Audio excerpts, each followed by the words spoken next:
नवी मुंबईत सिडकोच्या सफाई कामगारांनी काम बंद आंदोलन पुकारल्यामुळे शहराचा उकिरडा झालेला दिसून येतोय। गेल्या 6 दिवसांपासून कळंबोली, कामोठे, खांदा कॉलनी आणि नवीन पनवेलच्या सिडको भागातला कचरा जसाच्या तसा असल्यामुळे सगळीकडे दुर्गंधीचं साम्राज्य पसरलंय। समान काम समान वेतन या मागणीसाठी तब्बल 1300 कामगार हे आंदोलन करतायत। दुसरीकडे या आंदोलनाला विरोध करण्यासाठी भाजपने सिडको बाहेर ठिय्या धरत कचरा फेको आंदोलन केलं। संध्याकाळपासून सिडकोने खासगी ठेकेदारांच्या मदतीने पोलीस बंदोबस्तात कचरा उचलायला सुरुवात केली आहे।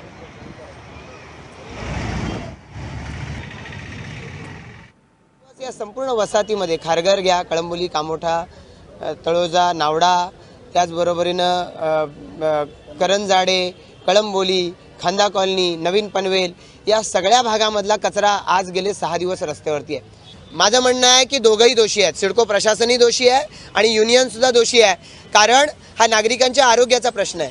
अन्य कुठल्याही बाबतीमधलं आंदोलन आम्ही एक वेळ समजू शकतो, पण आता हे नागरिकांच्या जीवाशी खेळ चाललेला आहे आणि त्यामुळे तो नागरिकांच्या जीवाशी खेळ करणारे आणि तो करून देणारे दोघंही दोषी आहेत।